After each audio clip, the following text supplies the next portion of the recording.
Vale, comenzamos con el tema 4, bueno, capítulo 4, atención auditiva y crossmodal. Vemos aquí el esquema de contenido, son unos 6 puntos. Y vamos a empezar, pues, como siempre, por la introducción, el punto 1. Introducción. Una rápida ojeada a la literatura sobre atención, incluidas las aportaciones del capítulo precedente, nos revelaría que la mayor parte de la investigación realizada a finales del siglo XX se dedicaba a explorar la modalidad visual. Sin embargo, por curioso que parezca, esto no siempre ha sido así. Es bueno saber que los primeros trabajos experimentales sobre atención utilizaron mayoritariamente estímulos auditivos para abordar cuestiones críticas, tales como la naturaleza de la atención selectiva y de la dividida, o si la selección tenía lugar en fases tempranas o tardías del procesamiento. Hoy en día, el debate que acapara el interés creciente de la comunidad científica gira en torno a la existencia de distintos tipos de atención, vinculados con diferentes modalidades sensoriales.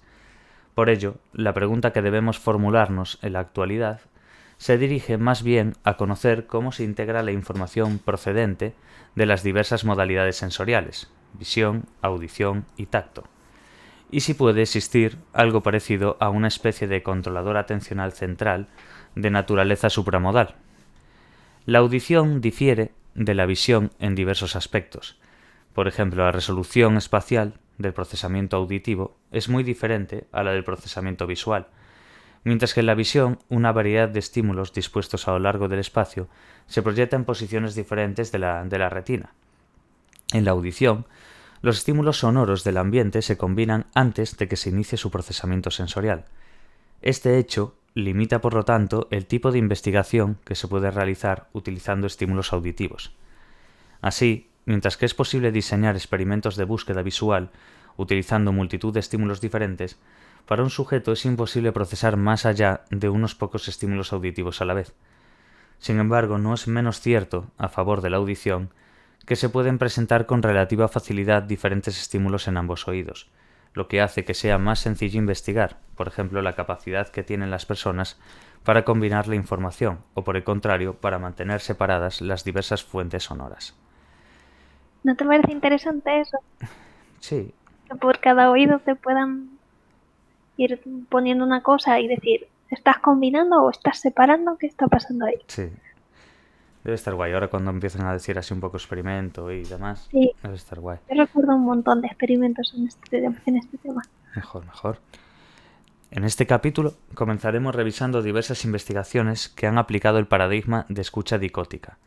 Este paradigma permite presentar mensajes diferentes en cada oído, aunque de forma simultánea.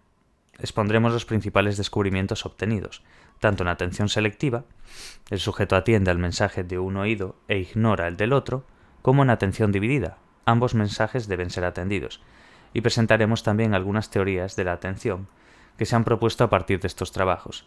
A continuación, examinaremos la función de alerta inherente a los estímulos auditivos y discutiremos acerca del papel que juega la predisposición atencional, primordialmente en el ámbito del procesamiento auditivo. Concluiremos exponiendo la investigación sobre atención crossmodal en la que se vincula la audición, la visión y el tacto. Qué guay eso. Vale, punto Pero 2. todas juntas. Sí, acabas loco ahí. No, es lo que estamos haciendo todo el rato en realidad. Sí, realmente sí. De hecho, yo había visto así algunos experimentos donde se ve que tú atiendes a una conversación, pero como te metan una segunda o algo así, hay gente que te dice, bueno, es que yo di atendido a las dos, tal. No, realmente estás quitando como intensidad a Pero una y eso puedes es. medio atender a otra, pero no tienes una atención como es Sí, debido. 100% en varias Claro, conversaciones es prácticamente imposible, yo claro. creo. Igual que, por ejemplo, sí, estás en una habitación Mm, hablando con alguien y hay una persona detrás hablando con otro. Y sí, te puedes estar enterando porque lo estás escuchando, pero siempre tendemos a mirar donde sí. tenemos puesta la atención.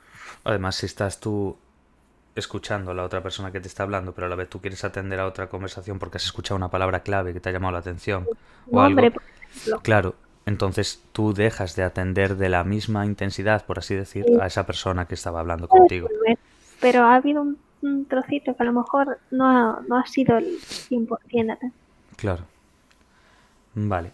Y pasará eso, por ejemplo, si tú estudias con música, porque yo, por ejemplo, pasé mucho tiempo estudiando con música y no notaba que me quitase atención, pero a lo mejor sí, ¿sabes? Pues ahí no sé qué decirte, porque hay gente que le ayuda y otros que les impide estudiar, tener Sí, música sí, pero o claro, simplemente tener cualquier ruido.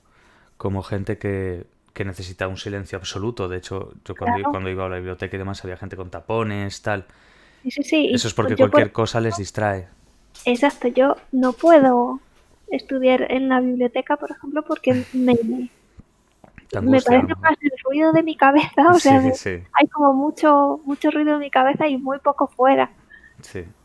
Yo tanto como silencio sepulcral no. Me gusta normal. O sea, es que haya un poquito de sonidos no me molesta. De hecho, incluso para dormir, pues suelo poner algo de fondo. Pero por eso creo que hay gente que, por ejemplo, no puede dormir si tiene algo de fondo. O la luz. Yo, a ver, yo prefiero oscuridad, pero si hay un poquito de luz tampoco me molesta. Pero hay gente que como haya una gotita, un nada de No, luz. yo soy de esos. Claro, no, ya. Atención selectiva auditiva. Bueno, entender un mensaje auditivo o detectar un target auditivo depende de nuestra capacidad para analizar y fragmentar los sonidos complejos en componentes más simples. A este proceso de separar el sonido en elementos o componentes auditivos simples se le conoce como análisis o segregación del continuo auditivo. Streaming segregation pone. Esta capacidad de segregar los sonidos complejos en la que nos permite diferenciar una fuente de información sonora de otras. Por ejemplo, en la música barroca se utiliza a menudo un instrumento para interpretar dos líneas melódicas, alternando tonos bajos y altos rápidamente. Si la diferencia entre sus respectivas frecuencias es lo suficientemente amplia, la composición será percibida como tal, es decir, como dos líneas melódicas, una compuesta por tonos altos y otra por tonos bajos. La segregación del continuo es un tema de gran interés en la investigación sobre atención auditiva. Por ejemplo, todos hemos tenido la experiencia de intentar seguir dos conversaciones a la vez. Un clásico ejemplo de ello es lo que se conoce en psicología como el efecto cocktail party. Si estamos en una fiesta hablando con una amiga y de repente escuchamos nuestro nombre en otra conversación a nuestra espalda, lo que decías tú, seguramente intentaremos atender encubiertamente a lo que se dice de nosotros, a la vez que seguimos manteniendo la conversación con nuestra amiga. Otro ejemplo distinto, pero relacionado, consiste en seguir el diálogo de una película sobre el fondo de una conversación ruidosa entre dos personas. Ahora debemos intentar ignorar una fuente sonora para seleccionar otra de interés. Observe que en ambos ejemplos existen dos fuentes de información auditiva que se reciben simultáneamente y deben segregarse. En el primer caso, intentamos seguir dos conversaciones simultáneamente, lo que es atención dividida, mientras que en el segundo intentamos seguir una conversación a la vez que ignoramos la otra, lo que es atención selectiva. En esta sección trataremos la segunda de las cuestiones, lo que es la atención selectiva, creo que quiere decir. Es decir, la atención sí, la atención selectiva. Y dejaremos para un apartado posterior el tema de la atención dividida. Vale, la atención selectiva, que es seguir una conversación a la vez que ignoramos otra. En plan, bueno, claro, en selección una de otra. Claro, eliges una. Vale. Dos Lo de punto... Sí, dime. cuando estás en una conversación y escuchas tu nombre es porque es una llamada de atención como muy potente el escuchar tu nombre. O sea, a Sí, lo mejor intentas escuchar otra conversación y te da un poco igual porque están hablando de lo que sea. Pero pasa otra persona y dice tu nombre y es como, oye, ¿qué? ya.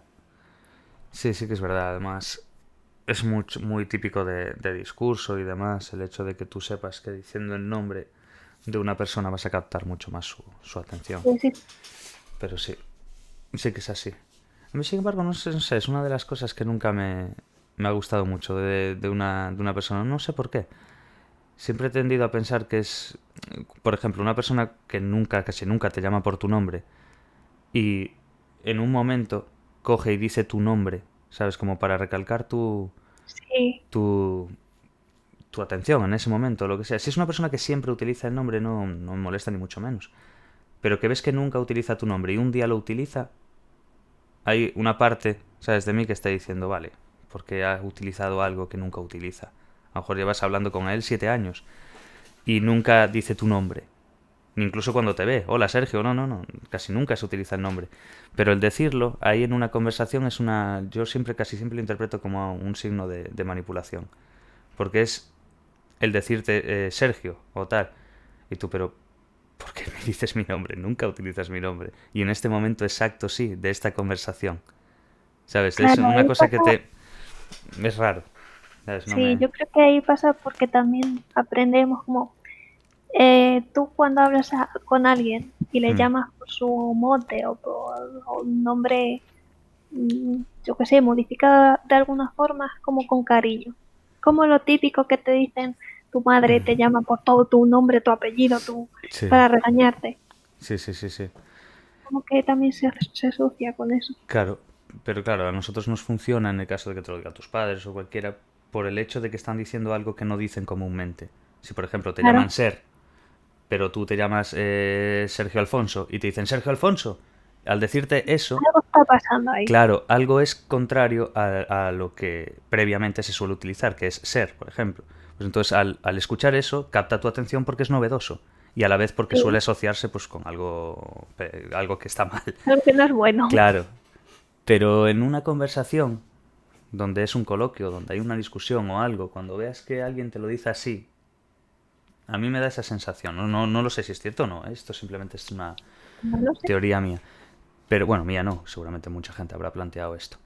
Pero, pero el que nunca te digan algo y que de la noche a la mañana veas que cambia su discurso en ese aspecto por el mero hecho de decir tu nombre, sí que noto algo ahí, ¿sabes? No sé si es bueno o malo, pero quiero decir que es algo que llama tu atención, quizás porque esa persona Diferente. entienda que haciendo eso gane tu atención o te quiera incluso manipular o lo que sea. Por eso digo, que no lo sé hasta qué punto, pero a mí siempre me ha llamado mucho la atención. Aparte, no sé, cada vez lo veo un poco más. Me da la sensación de que es eso, de gente que a lo mejor se ve un vídeo de cómo tal o que se ha leído un libro de autoayuda Sí, de donde te esos dicen, sí. sí, y entonces cuando Si ves le eso, copias los movimientos al otro, le vas a gustar más. sí, Ese tipo de cosas. esos rollos, pero claro, pero te llama la atención porque muchas veces es la forma en la que tú hablas cuando es así un cambio muy radical. Es como es que lo típico de los Simpsons de Padre de Familia cuando decían lo de esta conversación es pedante y no sé qué tal. Y a lo mejor es una persona que jamás en su vida ha utilizado un cultismo o que nunca ha utilizado una palabra que esté fuera Claro, del ya te diccionario choca. popular y de repente dice esa palabra. Y tú, vale, esta palabra la acabo de aprender hace 24 horas. Hace Pues 24 yo horas. sí Y la ahora la repito quiero varias meter en el veces. discurso para dar una señal de tal, que no tiene nada de malo. O sea, yo todo lo contrario. Sí, Siempre abogo por que se utilice un poco más de palabra, un poco más elaborada. Pero en alguien que nunca lo hace, ¿sabes? Te denota eso. Por eso lo ponía de ejemplo por eso. Porque considero que lo de decir el nombre también, una persona que jamás te dice el nombre, a mí me da la sensación de que es eso. Que creo que hay algo ahí detrás, pero bueno. Eso ya es una opinión personal. Voy a seguir leyendo. Venga. Escucha dicótica. ánimo. El sombreado. En los años 50 del siglo pasado se desarrolló el denominado paradigma de escucha dicótica. Se denomina así porque dos fuentes diferentes de información auditiva se presentan por separado en cada uno de los oídos del sujeto. Por ejemplo, podemos escuchar una lista de dígitos en un oído y una lista de palabras en el otro. Por norma general, bajo condiciones de escucha dicótica es mucho más sencillo seleccionar un único mensaje que bajo condiciones de escucha cotidiana. La presentación dicótica genera la impresión de escuchar dos flujos auditivos separados, cada uno de ellos localizado más o menos en el oído correspondiente. La localización de los mensajes dicóticos es mucho más marcada y de una naturaleza distinta a la escucha habitual. Colin Cherry, en 1953, fue el primer investigador en aplicar el paradigma de escucha dicótica para estudiar la atención. En sus experimentos pidió a los sujetos que sombrearan, repitieran rápidamente y sin demora, uno de los mensajes, por ejemplo, el del oído derecho, e ignorase el otro, el del oído izquierdo. Esta tarea de sombreado se realizaba sorprendentemente bien. Al finalizarla, cuando a los sujetos se les preguntaba sobre la información presentada en el oído no atendido o no sombreado, se descubrió que eran incapaces de informar del contenido del mensaje allí presentado, siendo su única percepción la de haber escuchado sonidos. Mediante distintas manipulaciones del mensaje no atendido, Cherry quiso comprobar qué tipo de información ignorada se podía captar, a pesar de instruir a los sujetos a que atendieran exclusivamente al oído sombreado. Se descubrió, por ejemplo, que casi ningún sujeto era capaz de detectar un cambio de idioma, del inglés al alemán, ni tampoco fueron capaces de detectar que un mensaje en inglés era reproducido en sentido inverso. Sin embargo, sí se percataron de cambios en el género del hablante.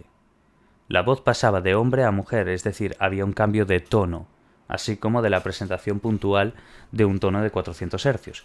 En definitiva, parecía que determinadas propiedades físicas del mensaje ignorado eran detectadas, pero aspectos más elaborados, como podrían ser el lenguaje, las palabras individuales o el contenido semántico, pasaban desapercibidas. Vale, entonces lo que parecía es que en determinadas propiedades físicas del mensaje ignorado eran detectadas. Ciertas propiedades, bueno, tono de lo que hablamos antes de lo que sería el tono de los 400 Hz y demás. Pero lo que ya sería lo elaborado, lo que es el lenguaje, las palabras, el contenido semántico y demás, eso pasaba desapercibido. Lo que favorecía pues las propuestas de la selección temprana que expusimos en el tema anterior. Otro investigador, Neville Moray, quiso comprobar si, en efecto, las personas eran tan insensibles al canal no atendido, como apuntaban los datos de Cherry. En una tarea de sombreado, Moray presentó 35 veces una misma lista de palabras en el oído no atendido. Descubrió que la probabilidad de recordar alguna de estas palabras fue tan baja como la de recordar palabras que nunca fueron presentadas. Aunque sorprendentemente también descubrió que si el mensaje presentado en el oído no atendido era el mismo que el del oído atendido, los sujetos se percataban de la semejanza, siempre y cuando el desfase o diferencia temporal entre las palabras repetidas de ambos canales no excediera de unos escasos segundos. Este último resultado de Moray supuso un serio revés para las teorías de la selección temprana de filtro rígido que vimos en el capítulo previo, desde las que se postulaba la presencia de un filtro del tipo de todo o nada, que seleccionaba la información auditiva según ciertas propiedades físicas, tales como la localización del mensaje atendido. El resultado de Moray demostraba que esto no necesariamente era así, pues el sujeto parecía haber procesado mucha más información del oído ignorado que la que realmente estaba atendiendo, conscientemente en el oído sombreado. Es decir, el mensaje no atendido se procesaba también hasta un punto inmediatamente anterior a la experiencia consciente, hasta justo antes de que la información accediera a la conciencia y pudiera comunicarse abiertamente. Si esta información no atendida recibía un poco más de activación, ¿por qué acaba de ser escuchada en el oído atendido? Atraería la atención de los sujetos y estos serían conscientes de ella, lo que estaría en consonancia con la propuesta del filtro atenuado de Treisman, expuesta en el capítulo anterior. Punto 2.2. Factores que facilitan la selección. A partir de los hallazgos obtenidos en estos trabajos pioneros, aplicando el paradigma de escucha dicótica, se llegó a la conclusión de que los oídos se comportaban como dos canales de procesamiento relativamente independientes.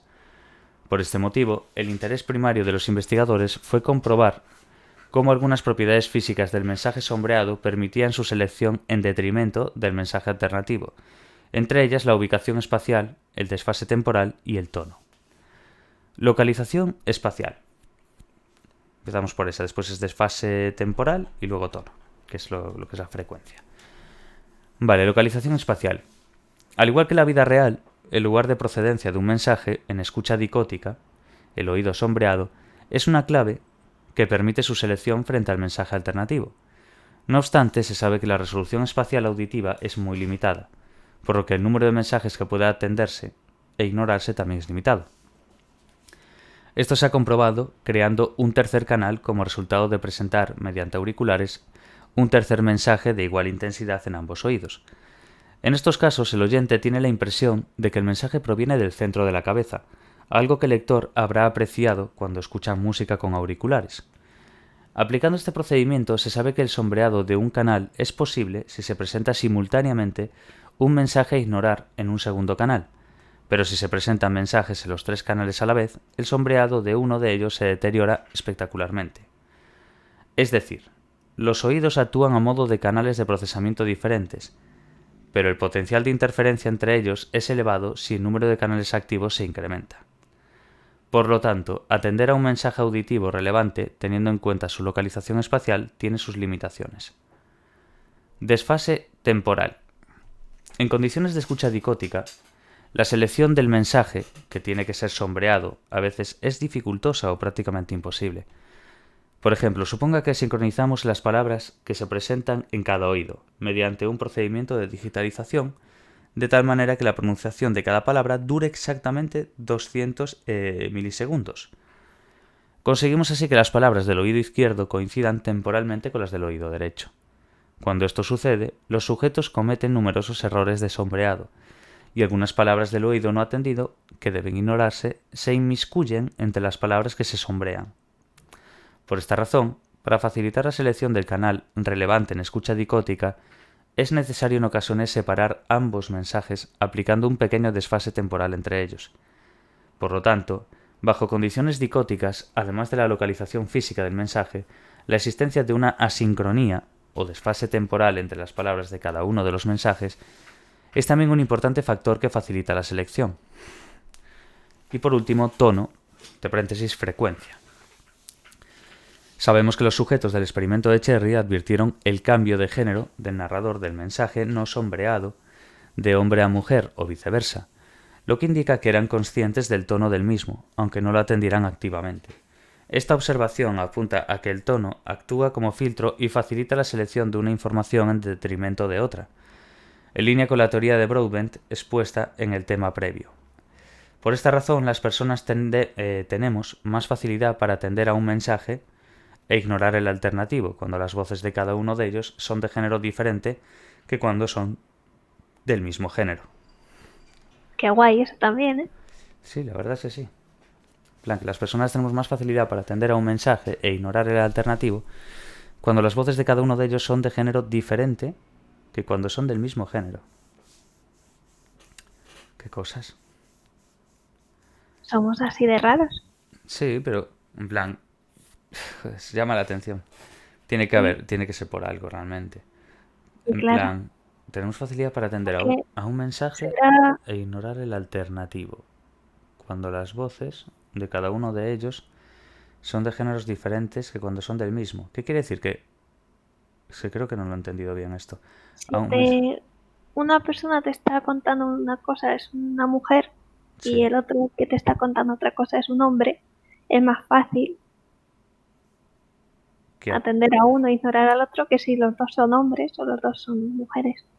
Yo lo que entendía es que tenía una preferencia por un hombre o una mujer a la hora de escucharlo. No por el hombre o mujer, sino porque sea distinto a tu género. No, es simplemente no por ser distinto a ti, sino distintos entre ellos. Es más Ah, fácil ignorar a uno o ah, a vale, otro vale, vale. que atender a uno o Ya a decía otro. yo, cuando lo leí, lo que yo interpreté es que si tú eres hombre y el otro es un hombre y la otra es una mujer, tú vas a atender o a ignorar dependiendo de si el género es el mismo que el tuyo o si no lo es. Eso es lo que No, entendí, pero pero no es así, sino que... claro, el tono, a ver, el punto es el tono. Entonces, es diferente que si tienes dos personas diciéndote dos cosas distintas, uno es un hombre, otro es una mujer, es Sí. más fácil diferenciarlo cuando tienen voces tan distintas que si son dos hombres o dos mujeres. Me imagino que será más Claro, bien pero eso. para diferenciarlo, pero no, lo que dices es para atenderlo. Ponen, por esta razón las personas tenemos Claro, más facilidad para atender a un mensaje e ignorar el alternativo cuando las voces de cada uno de ellos son de género diferente que cuando son del mismo género. Si son diferentes, si es un hombre y una mujer y estáis hablando, ¿qué quiere decir? Que el hombre y la mujer, que son de distinto género, para ti te resulta más fácil de atender al mensaje o de ignorarlo. Eso es ambas. O ah, sea, te es más fácil atender a uno, ignorar el otro, porque los tonos son muy diferentes. vale. Y si son iguales, del mismo género, atiendes por igual. No, no atiendes por igual, pero supongo que te será más difícil atender a uno e ignorar al otro. Vale. Vale, punto 2.3. El procesamiento semántico de la información no atendida. Vale, aunque los primeros trabajos de escucha dicótica Se dedicaron a explorar la eficacia de algunas propiedades físicas para facilitar la selección del mensaje atendido, localización, desfase o tono. Los estudios posteriores se interesaron por conocer qué tipo de información podía adquirirse del canal no atendido. Un primer descubrimiento, cuanto menos curioso, fue que numerosas personas eran capaces de escuchar su propio nombre en el canal ignorado. ¿De qué hablábamos antes? Sí, lo de que numerosas personas eran capaces de escuchar su propio nombre en el canal ignorado, sí.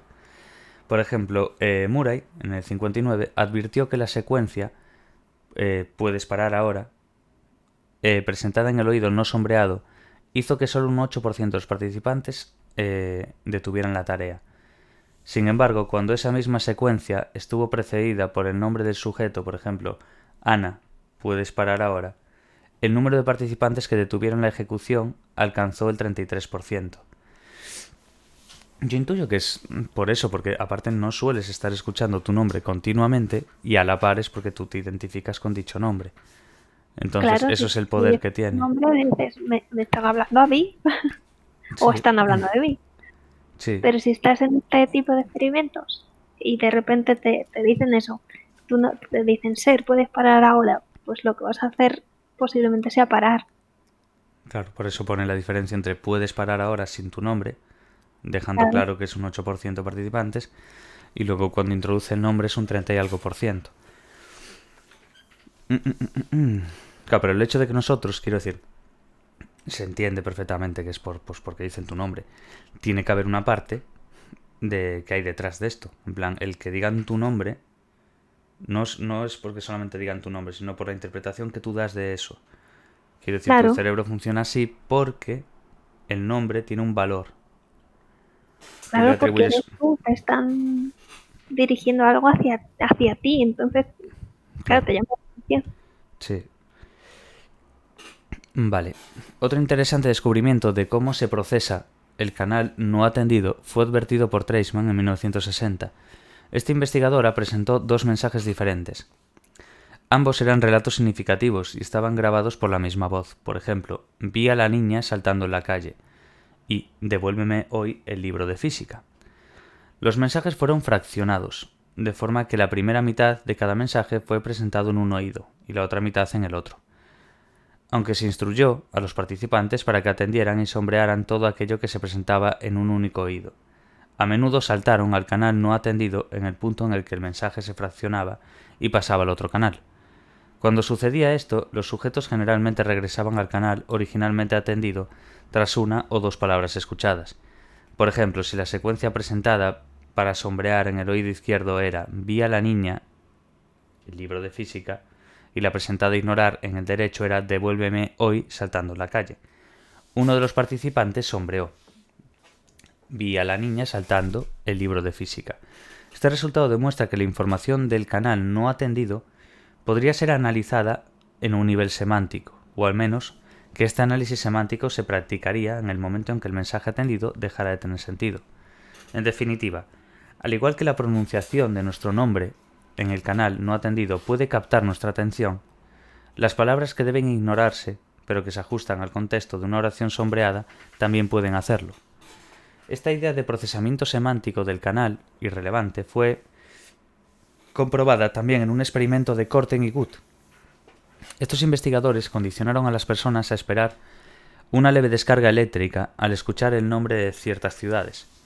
Posteriormente, los participantes realizaron una tarea de escucha dicótica, en la que el mensaje no atendido incluía los nombres de las ciudades condicionadas, mezclados con nombres de otras ciudades y palabras no relacionados.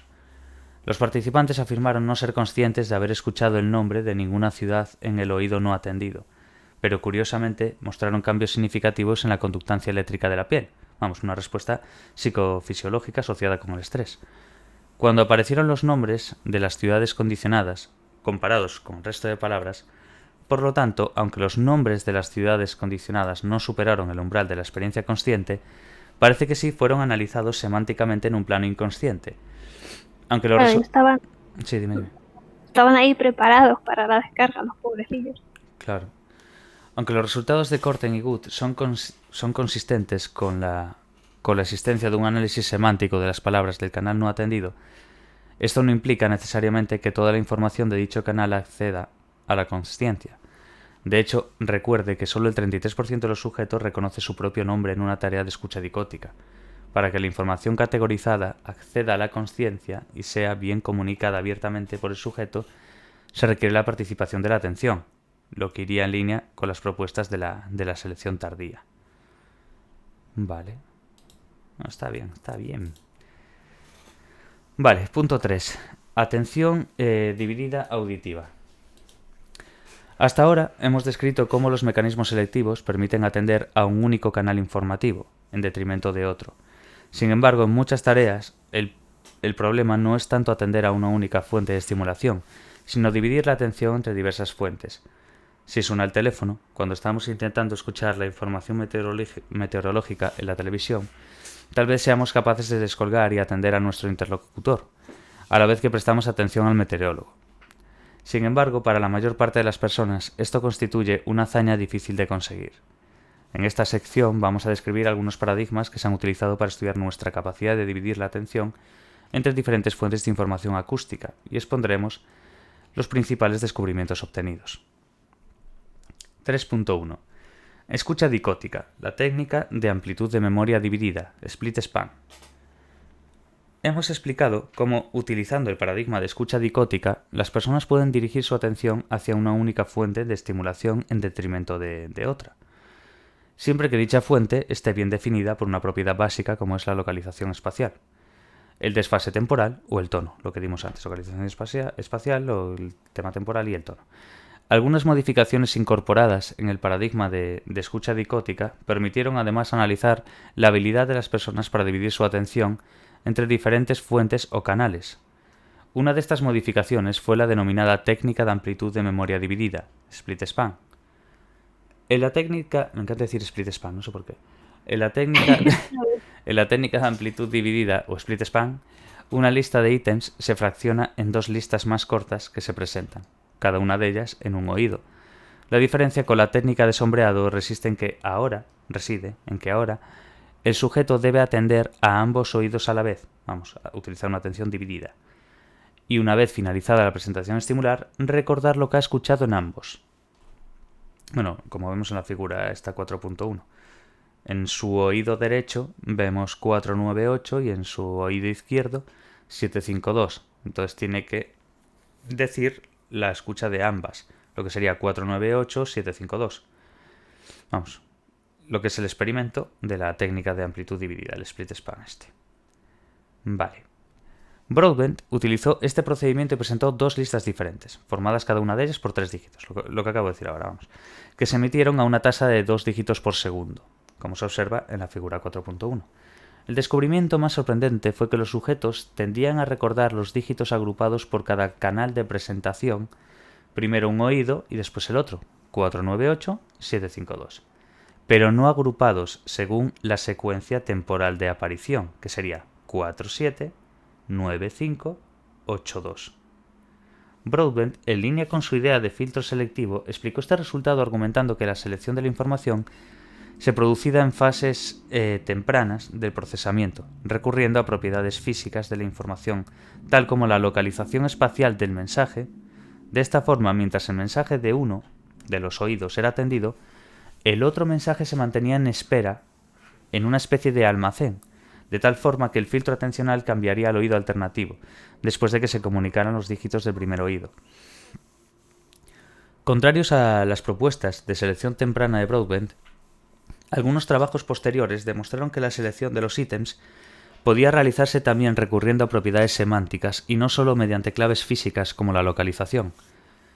Si se presentaba en cada oído una lista compuesta por dígitos y monosílabos, oído derecho, who, 3 o there, oído izquierdo, 2, goes, 9, los sujetos tendían a recordarlos según el canal, primero un oído y luego el otro, al igual que en el estudio Broadbent. Sin embargo, si se pedía que los seleccionaran categorialmente, es decir, recordar primero los dígitos y luego las palabras, lo hacían sin mayor problemas. De hecho, varios sujetos espontáneamente recordaron los ítems agrupados primero según la frase familiar, who goes there, seguido de los dígitos 239. Mira qué cosas. Está muy bien. Curioso eso sí. también, ¿eh? La verdad es... No están los experimentos estos son interesantes. Y esto tiene que estar bien con el tema de la memoria también. La atención ligada a la Claro, memoria. si es que va todo junto. Porque es curioso, porque muchas veces esta forma de recordar o al menos de ahora de citarlo, también irá basado en cómo lo almacenamos y, por ejemplo, Claro, como serían las mnemotecnias o cualquiera de esas cosas, tú recuerdas por esas primeras letras de cada palabra, entonces creo que irá ligado también a ese factor de atención. claro. Eso ya verás, también hay experimentos parecidos cuando llegues a psicología de la memoria. Sí, me imagino que sí. Qué guay. Vale. 3-2. Leemos un poquito más y ya. Listo. Tareas de detención auditiva. En las tareas de detención auditiva, los participantes escuchan secuencias o series de estímulos auditivos, debiendo indicar cuándo han escuchado un determinado target. Por ejemplo, deben presionar un pulsador cuando detecten un tono de 1200 Hz, entre secuencias de tonos de otras frecuencias o sobre un fondo de ruido blanco. El ruido blanco, nos aclara abajo por si acaso que yo no sé lo que es. El ruido blanco es aquel formado por todas las frecuencias del espectro. Bueno, claro, tiene sentido. De tal manera que ninguna de ellas sobresale sobre las otras. Es semejante al que escuchamos en un televisor desintonizado, cuando aparece la pantalla blanca con multitud de puntitos negros que parecen moverse. Vale, entonces el ruido blanco es el que está formado por todas las frecuencias del espectro. Vamos. Vale. Porque en los colores, ¿tú qué entiendes de colores? Eh, Ojalá. la unión de todos los colores, ¿cuál es? En plan, Según tengo yo entendido, la unión de todos es el blanco y la ausencia de color es el negro. exacto. Entonces ahora que esto se le llama el ruido blanco, es por eso, porque es aquel formado por todas las frecuencias del espectro. De la misma Y forma que el color posiblemente sea, blanco claro, sea la unión de todos los colores, ¿no? posiblemente. O sea, no lo sé seguro, pero Nunca lo sabremos, pero es lo más lógico. tiene muy buena pinta esto. Puedo ir mirándolo mientras. No, vamos a crearlo nosotros, lo patentamos y ya está. A lo mejor ha puesto ruido blanco porque sí, pero no, yo creo, a ver, la lógica es, como está formado por todas las frecuencias del espectro, pues lo mismo que el color blanco está formado por todos los colores del espectro de colores. Supongo, no sé. Bueno, en principio las personas tenemos buena capacidad para dividir nuestra atención entre ambos oídos y detectar targets relevantes aislados que pueden aparecer en cualquier de ellos. En estos casos, la detención es buena si se presenta un único target en un momento dado. Y dos, en caso de que se utilicen varios targets, estos se discriminan adecuadamente entre sí, pertenezcan a frecuencias muy diferentes. Cuando esto sucede, nuestra atención auditiva se configura para distribuirse adecuadamente entre uno u otro oído. Sin embargo, el problema surge cuando debemos detectar dos targets que aparecen al mismo tiempo, uno en cada oído, el llamado déficit del doble target. Esta tarea es muy dificultosa y demuestra que la atención no se puede compartir apropiadamente entre ambos oídos. Es decir, podemos dirigir la atención a múltiples fuentes estimulares, pero parece emerger un cuello de botella en el procesamiento cuando se requiere detectar varios estímulos relevantes que aparecen a la vez. Se sabe también que el déficit del doble target aparece incluso cuando los sujetos saben de antemano en qué oído se presentará un target, lo que a priori facilitaría la detección simultánea del otro target en el oído alternativo. En conclusión, tal como sucedía en las tareas de búsqueda visual que expusimos en el tema previo, en donde la localización de conjunciones era más difícil que la localización de una característica única, dividir la atención auditiva entre diferentes canales para detectar estímulos relevantes simultáneos es mucho más difícil que atender exclusivamente a una única fuente de información, lógicamente. Vale, pues lo dejamos por aquí por el punto 4, porque yo creo que esto es la mitad del tema. Voy a mirarlo, pero yo creo que... ¿Cuántos puntos tiene esto? Tiene 6 puntos. Y vamos por el 4. Sí, Sí, no está mal. Los últimos está parecen bien. más fáciles. No, y esta se entiende muy bien, la verdad, ¿eh? Es que Sí, esta, este esta tema materia en general se entiende bien. sí, no es difícil. No tiene así Y tampoco tal. tanto, lo que pasa es que son muchos experimentos y a lo Claro, mejor es sí, sí, un sí. poco pesado. Tiene mucho rollo, pero bueno, que es asequible, quiero decir. Además, el libro Sí, tampoco es sí, sí. especialmente largo. Está bastante bien. Está bastante bien, la Sí. verdad. Pues eso... ¿Miraste lo del ruido blanco? Estaba mirándolo Mm. y, y he encontrado cosillas, pero no me aclaran mucho. Bueno, O sea, lo era... único que pone es eso, que son todas las... Sí, todo dentro del espectro, sí, ¿no? lo que se escucha cuando hay una imagen en blanco y negro, que es la nieve electrónica, Ajá. lo llaman. Vale. Y he descubierto que existe también el ruido rosa, cosa Ruido... que yo no ¿Y qué es sabía. eso?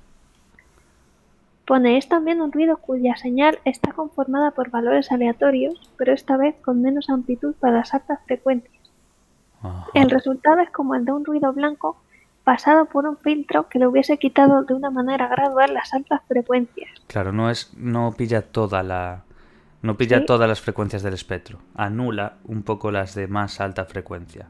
Por eso se parece al ruido blanco, porque el ruido blanco pilla todas las frecuencias del espectro, pero el rosa es como un híbrido. claro, sí, sí, sí. Qué guay. Pero no sabía que existía No, no, hasta no, ahora. yo ni idea. Yo no sabía ni que existía el ruido blanco, así que imagínate. Está perfecto. Pero mira qué curioso, porque pone el ruido blanco es aquel formado por todas las frecuencias del espectro, de tal manera que ninguna de ellas sobresale sobre las otras. Es semejante al que escuchamos en un televisor desintonizado, cuando Sí, aparece sí, la sí. pantalla blanca con multitud de puntitos negros que parecen moverse. Ujú. El ruido blanco. Vale, pues lo dejamos aquí en el punto 4. Funciones de alerta de la atención auditiva. Dejamos por aquí y al próximo día le damos otro poco más. Hasta la próxima y hasta la próxima. Chau, chau.